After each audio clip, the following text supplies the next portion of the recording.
Salam sejahtera, nama saya Dendi Fendi Glenn dari Opsen PPI SMP Bahasa Melayu. Hari ini saya akan menerangkan tajuk yang berkaitan dengan dasar kokurikulum dan memberikan pendapat tentangnya. Jadi terdapat 5 dasar utama bagi kokurikulum, yaitu dasar utama pertama, kegiatan kokurikulum adalah sebagian daripada kurikulum kebangsaan. Dasar ini dapat melahirkan murid yang seimbang dalam perkembangan mental dengan perkembangan rohani, jasmani, dan emosi murid. Dasar utama kedua, penyertaan murid dalam kegiatan kokurikulum adalah wajib. Dasar ini pula dapat melahirkan murid yang berdisiplin serta bertanggung jawab. Seterusnya, dasar utama yang ketiga, penyertaan semua guru adalah wajib.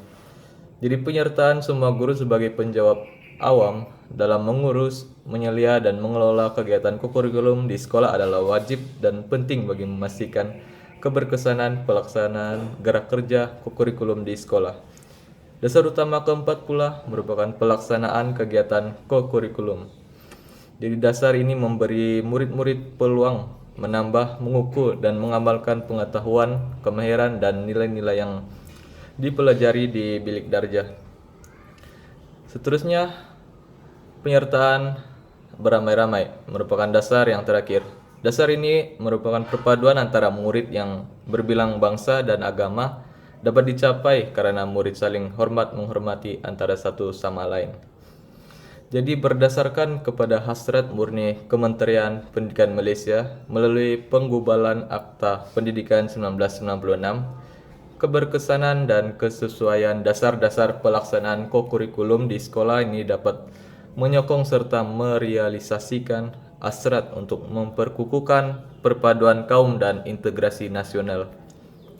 Hal ini karena dasar kokurikulum ini memastikan penyertaan semua pelajar tanpa mengira etnik, agama, atau budaya, dan tidak seharusnya ada diskriminasi atau pengasingan berdasarkan latar belakang etnik, agama, jantina, atau kemampuan. Dasar kokurikulum menggalakkan kerjasama antara pelajar dari latar belakang yang berbeza dan memastikan penyertaan aktif dalam aktiviti kokurikulum.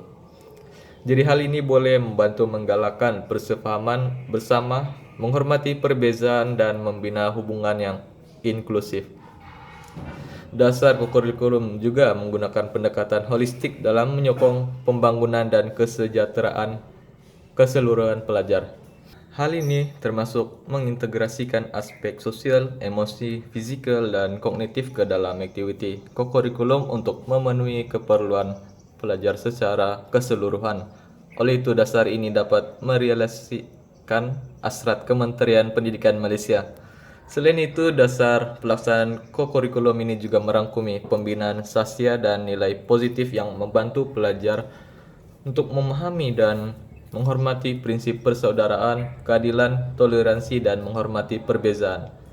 Hal ini penting dalam mengukuhkan perpaduan kaum dan integrasi nasional. Pembinaan sasya juga membantu membangunkan kepimpinan dan kecermalangan pelajar. Tambahan lagi, mereka dapat memahami identiti mereka tersendiri, mengenali nilai mereka, dan membuat keputusan yang bijak. Jadi hal ini membantu untuk mengembangkan semangat yang kuat, meningkatkan keyakinan diri, dan bertanggung jawab atas tindakan mereka.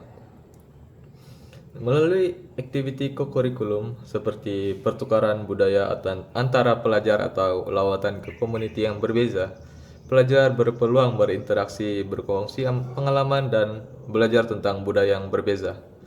Hal ini akan membantu mengurangkan stereotip dan prasangka antara kumpulan dan mengukuhkan integrasi dan pemahaman antara budaya. Seterusnya, dasar kokurikulum ini juga menyediakan platform untuk memperkenalkan atau mendidik pelajar mengenai budaya, tradisi, dan warisan yang wujud di negara. Sebagai contoh, melalui acara kebudayaan, pertukaran pelajar, atau aktiviti kolaboratif, pelajar dapat meluaskan budaya, tradisi, dan warisan yang wujud di Malaysia. Jadi, pelajar juga boleh terlibat secara langsung dalam mempelajari budaya, membina rasa bangga terhadap warisan budaya mereka sendiri, dan menghargai kepelbagaian budaya yang wujud di dunia. Dasar kurikulum juga yang memperkenalkan budaya dapat membantu membina persepahaman, toleransi, dan integrasi antara budaya yang lebih baik dalam masyarakat dan seterusnya mencapai hasrat KPM.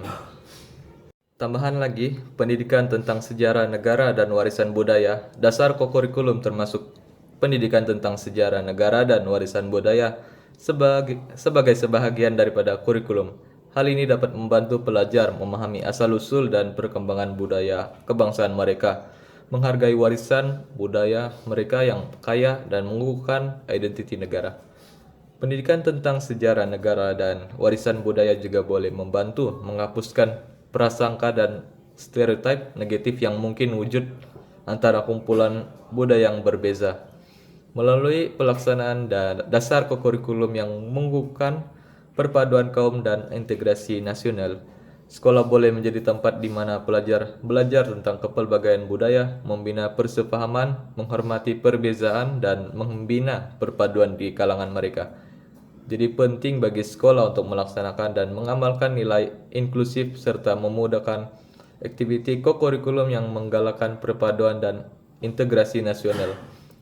Jadi dengan melibatkan pelajar dalam aktiviti kurikulum yang menggalakkan persepahaman bersama, menghormati perbezaan dan mengukuhkan integrasi nasional, sekolah menjadi wadah yang penting dalam membina masyarakat yang harmoni. Jadi melalui usaha ini diharapkan pelajar dapat berkembang menjadi warga negara yang berdaya saing, beretika, dan menyumbang secara positif kepada masyarakat. Sekian itu saja daripada saya. Terima kasih. Biasanya kau lakukan apa kalau aku pergi? Menunggumu sampai kembali.